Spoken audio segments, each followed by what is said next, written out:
아, 안녕하세요.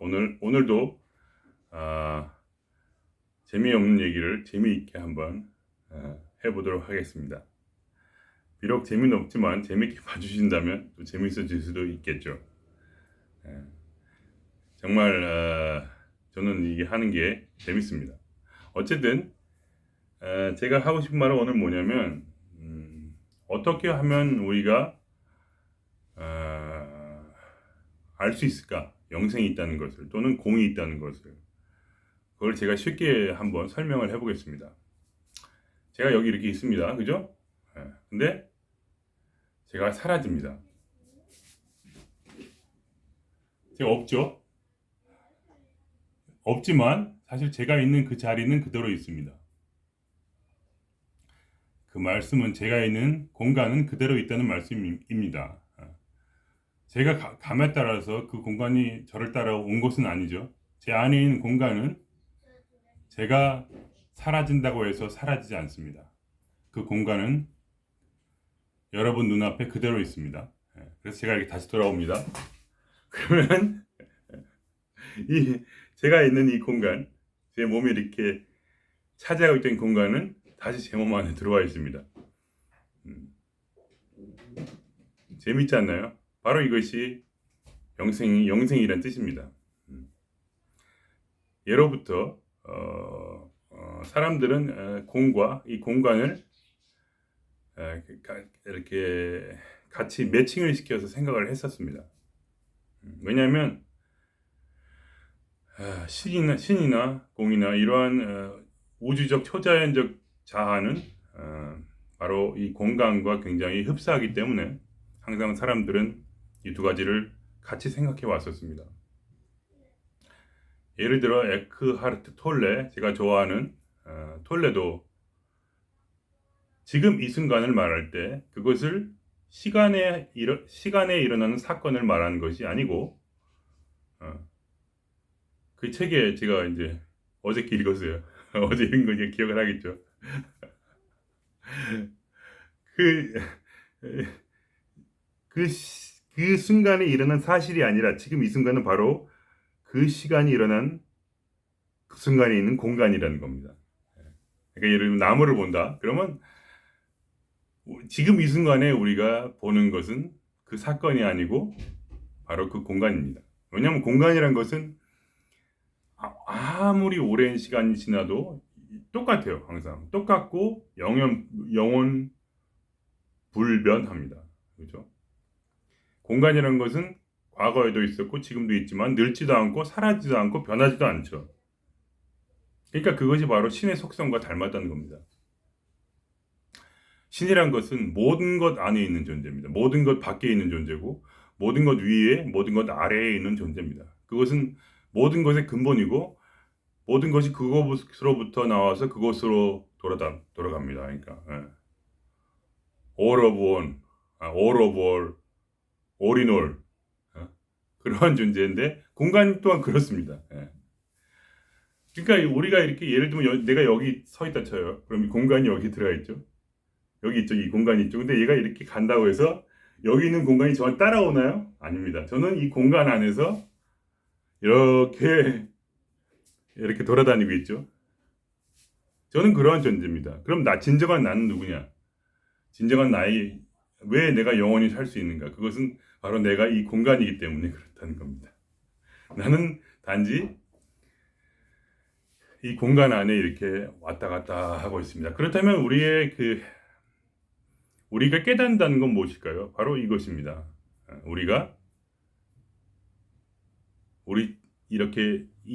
우리의 진실은 우리가 이렇게 차지하고 있는 이런 육체가 아니라 사실은 텅 빔이라는 겁니다.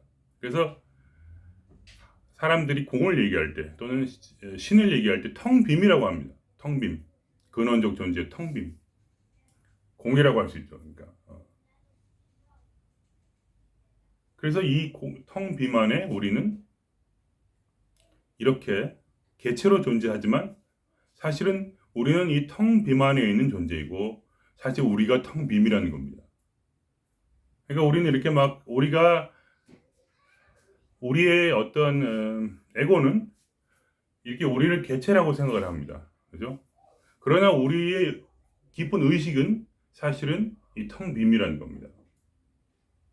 이해가 되시나요? 쉽죠?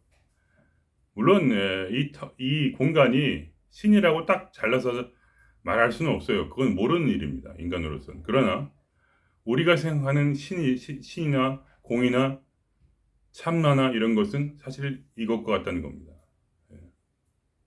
그래서 여러분이 이 비밀을 깨닫게 되면 여러분은 더 이상 여러분 자신으로 있을 수가 없습니다. 그것을 불교계에서는 법공이라고 합니다. 법공. 모든 것이 공이다. 모든 것이 공 안에 있는 겁니다. 여러분도 공입니다. 그러니까 여러분이 지금 보고 있는 저는 제가 아닙니다. 이건 하나의 그 속에 있는 상입니다. 그래서 공상이라고 하죠. 공상. 공 속에 있는 상이에요. 그럼 나는 공입니까? 상입니까? 나는 공이라는 겁니다. 그래서 공으로서 살아갈 때 우리는 상을 창조할 수 있고, 공으로 살아갈 때 우리는 상에 얽매이지 않습니다. 공으로 살아갈 때 그것을 이제 깨어난 사람이죠. 깨어난 사람. 현각자, 깨어난 사람. 각자가 되는 거죠. 그럴 때 우리는 이 세상에서부터 자유로울 수가 있습니다. 그래서 이 자유로운 마음을 가지고 이 세상에서 열심히 살아야 되는 겁니다. 왜냐하면 이것은 우리가 만든 세상이니까, 또 이것은 바로 이유가 있어서 태어난 우리가 원하는 그 세상이기 때문에 그러한 것입니다. 그렇죠? 이해하시겠어요? 단순하게 보면 이해됩니다. 근데 머릿속이 복잡해지고 여러분의 에고가 살아나게 되면 당연히 여러분은 개개인 객체입니다. 에크하르트 톨레가 말하기를 그러니까 에고는 상대방을 적대하면서 자기의 독립성을 찾아갑니다. 그러니까 에고는 마치 살아있는 제자리 살아있는 것처럼요. 살아있는 그런 것과 같았어. 그죠? 그것이 영적으로 보면 마치 암이 살아있는 것과 비슷합니다. 암 자체는 홀로 살 수 없지만 그럼에도 우리나라 안에서 증식을 하는 것처럼 이 에고도 적대감을 먹고 자라나는 겁니다. 그러니까 질투심 있죠. 비교하는 거 있죠. 쟤는 왜 이렇게 잘 낳고 나는 못 낳고, 왜 이렇게 난 잘 낳고 쟤는 못 낳고,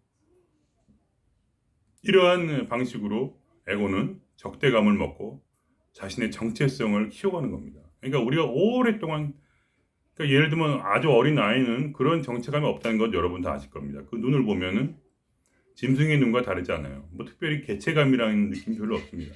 그냥 배고프 먹고 똥 싸고 이렇게 하는데, 시간에 따라서 뇌가 자라면서 점점 자기의 내 소유라는 것을 2살, 3살 정도 되면 이제 점점 내 소유라는 것을 깨닫게 되고 점점 속에서 에고가 자라나는 겁니다. 그렇게 하다 보면 나중에는 정말 엄청난 싸움이 될 수 있는 그런 상황이 있는 거죠. 나만 외롭다든가, 외로움도 마찬가지죠.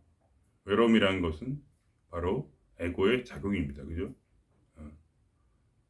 나만을 이렇게 고립시키는 거죠. 물론 우리가 이제 이런 몸 자체가 있으니까 오감을 통해서 우리가 객체라는 걸 느낄 수가 있잖아요. 예. 그리고 상대방 마음도 우리는 잘 모르고, 예. 서로의 안을 들여다볼 수가 없다는 그런 믿음을 가지고 있죠. 그래서 그런 믿음을 통해서 우리가 마치 저번에 말씀드린 것처럼 역할을 하듯이, 그러니까 우리의 역할은 아버지 역할을 할 때는 아버지가 되고, 자식의 역할을 할 때는 자식이 되고, 사장님 역할을 할 때는 사장님이 되고, 그다음에 직원 역할을 할 때는 직원이 되는 것처럼 우리는 우리의 객체의 역할을 지금 하고 있는 겁니다. 그렇지만 우리가 눈을 딱 떴을 때 그 다음부터는 이제 한 번만 눈을 뜨게 되면 그 다음부터는 우리가 보통 생각하는 그런 객체로서의 삶을 살기가 힘이 들어요. 왜냐면 우리가 자신이 바로 우주라는 것을 깨달았을 때는 내 자신을 바라보는 것이 이제 더 이상 그렇게 뭐라 할까 이렇게 막 물론 느낌이 있고 항상 생각이 있고 항상 오감이 있고 그러니까 항상 나를 느끼는 건 맞는데 그렇지만 더 이상 그렇게 이게 정말 실체인가 말하려고 하면 더 이상 실체라고 말하기 힘이 듭니다. 그것은 이 공상, 즉 이 공안에 있는 상에 불과하기 때문에 그러한 것입니다. 그러니까 우리가 공으로서 살아가는 것, 그것이 바로 우리의 삶이고 그럼에도 불구하고 바로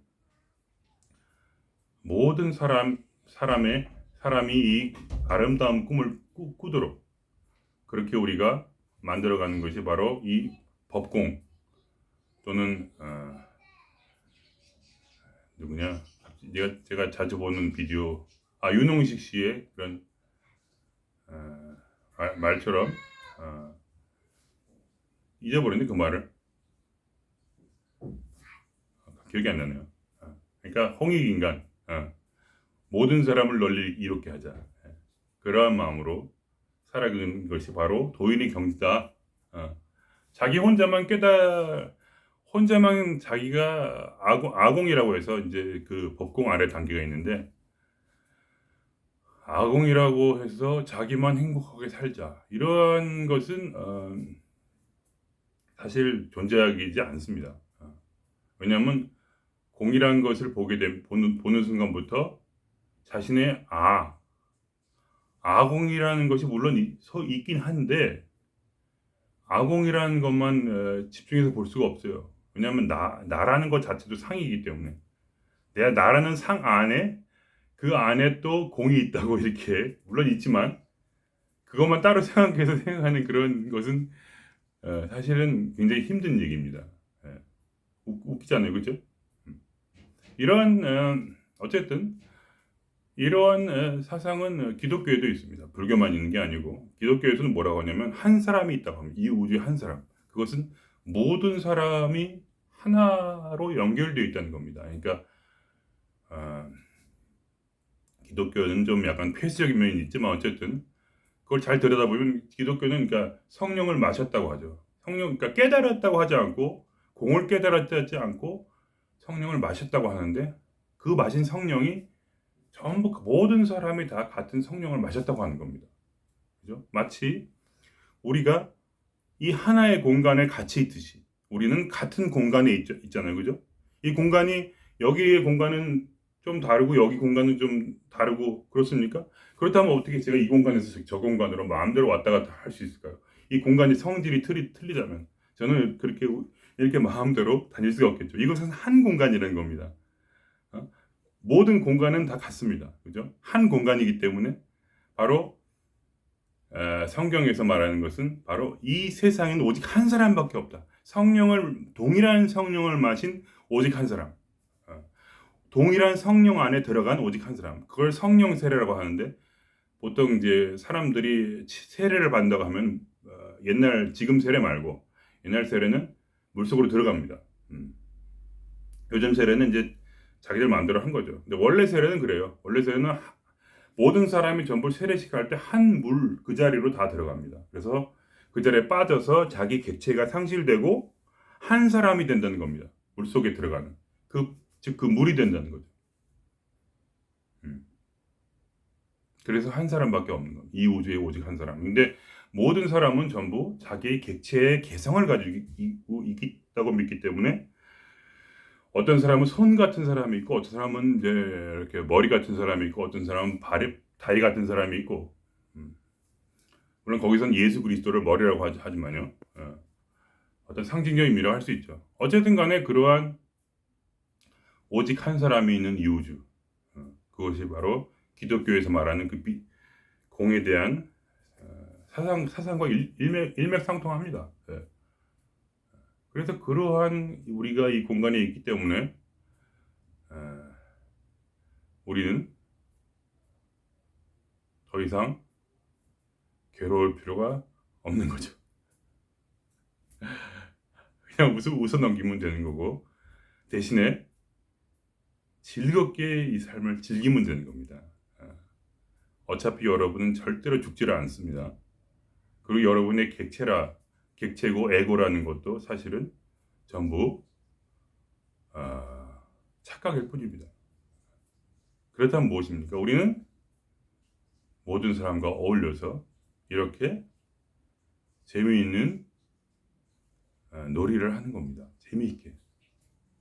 일하러 갈 때요, 여러분. 일하러 갈 때 재미있게 가세요. 재미있게. 여러분 죽지 않고 변하지도 않으니까. 이 세상은 전부 변하고 늙어지고 죽어지고 장소를 옮기고 헤어지고 만나고 난리를 치지만 여러분은 절대 불변하며 여러분은 움직이지도 않고 여러분은 고요 그 자체입니다.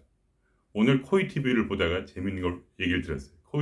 코세상이 말하기를 여러분 코이 TV 보시나요?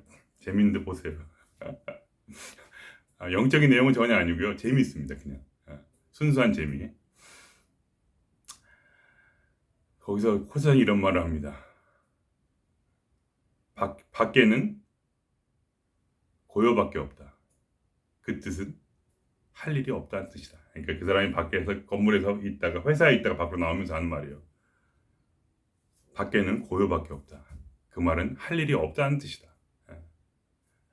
바로 그겁니다. 여러분이 고요 안에 여러분이 깨달은 자가 돼서 고요 안에 있으면 고요가 되면 더 이상 여러분에게 할 일은 없고 단지 거기에는 재미있는 놀이가 있습니다. 그래서 그것을 재미있게 열심히 하십시오.